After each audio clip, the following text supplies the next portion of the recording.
there's a problem with boxing. It's broken, but I think we can fix it.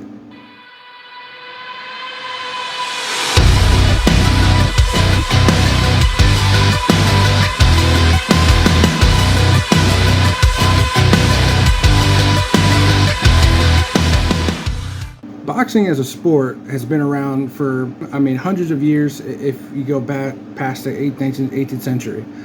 The problem with it is that over the last couple decades, it really hasn't grown. Now, you could say, well, boxing still sells the most pay-per-views, and you'd be right. If you look at the top 20, top 30 pay-per-view sales of all time, I would say a good 10 to 15, if not more of them, are owned by a boxing event. If you look at the top 5, you have Mayweather, Mayweather,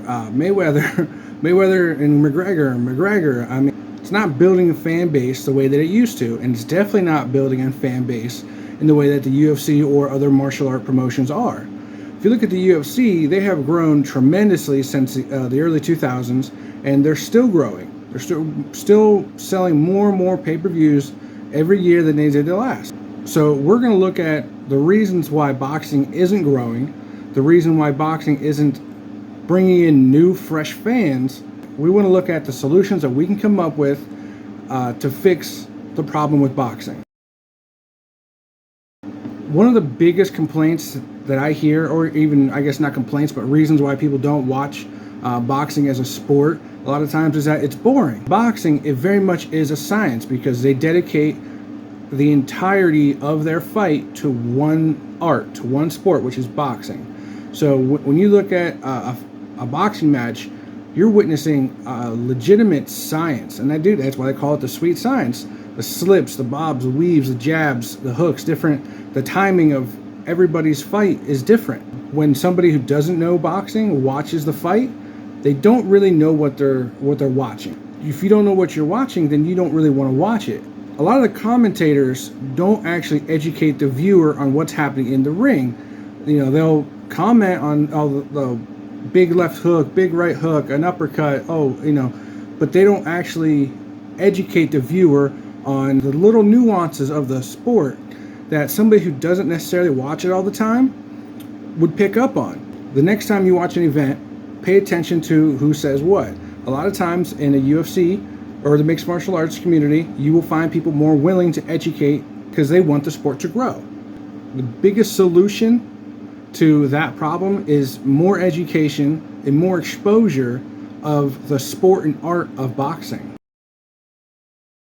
The second biggest problem that I've seen myself, and I still hate it to this day, is that there's not really a huge distinction between boxing promotions. They all, say that they're the legitimate champions, that they're the best, but are they? And we rarely ever get to see cross-promotion champions. We do. We have like the linear champion and then the super champions, and that even makes it even more confusing because who are the champions then? And that's a big problem in boxing because if you don't know where the talent is, if you don't know who you're watching or why you're watching, then why do you care about the storylines behind the belts?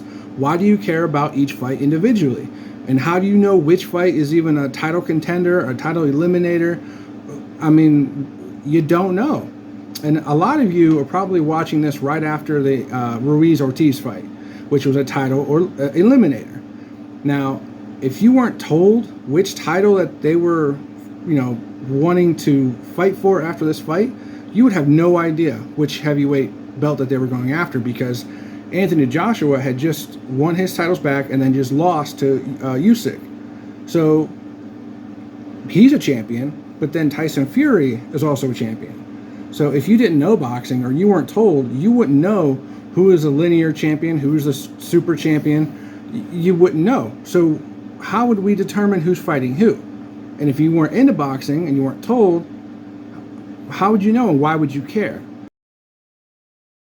The next biggest problem is what I would always say is too many cooks in the kitchen. Go ahead, comment in the section below and tell me somebody that is in the industry, that is in the boxing promoting business without Googling it. You can Google it, I'm sure you can find them.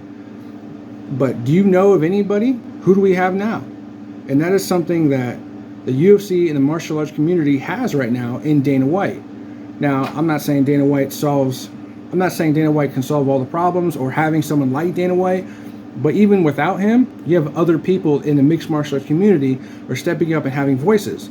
I mean, even De La Hoya tried to come out and try his hand, not very successful, but you had people who were coming out and being faces of their organizations that were recognizable. You don't have that in boxing. Boxing continues to be a very confusing mess of just fighters nobody cares about because nobody is promoting them properly. So, like I said, a lot of you are probably watching this right after the Ruiz-Ortiz fight. And that fight, to me, it was a good fight. It was a good heavyweight fight. Had some issues. So after the fight, they announced the scores. And if you look at the scores, some of the judges had to have given Ortiz half, if not more, of the rounds, or scored some of those rounds 9-8. Now, me, I've never been a fan of the scoring system, but this really showed that it's flawed. If it's a 10-must system, but you gave 9-8s, multiple 9-8s, so how did you give the winner of the round a 9? How did you give the loser of that round an 8? I counted 2 10-8s, and those were the rounds where Ortiz got knocked down. Now, I gave Ortiz 3 rounds, I think 5, 10, and 12.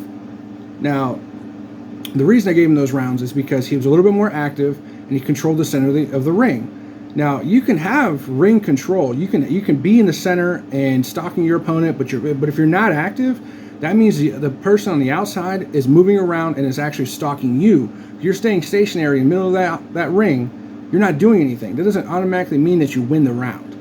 So, to me, even though Ruiz was on the outside against the ropes a lot, he was moving, he was throwing punches, he was more active, his footwork was going, and he had more knockdowns. He hurt Ortiz more often than Ortiz hurt Ruiz. So to see the scoring system, or to see the judges score the fight that way, really is confusing. And if you're not going to be consistent, we need to solve the issue of the judging in all sports. We need to come up with something that is better, and if you're going to have a 10-must system, then the winner needs to have 10. Unless they commit a foul and they lose a point, the winner needs to have 10. I feel like a solution to that is actually having less rounds, but longer rounds. I believe if you had less rounds, but longer rounds, you would see less of the patty cake rounds. Less of the rounds where the fighter who's obviously winning coming out and just trying to survive. That would make it so every round is important. Also, I mean, you can pack on more quality fights onto a card if you don't have people fighting for 40 minutes. 40 minutes, almost an hour of the pay-per-view card runtime.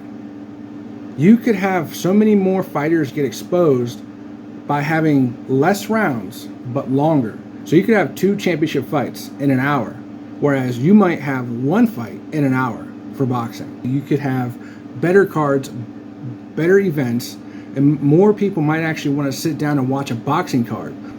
Let me know what you think in the comments. You agree, you disagree. Have any ideas of your own that you think can make boxing better? Give me a like, subscribe if you feel like listening to me rant about sports. Later.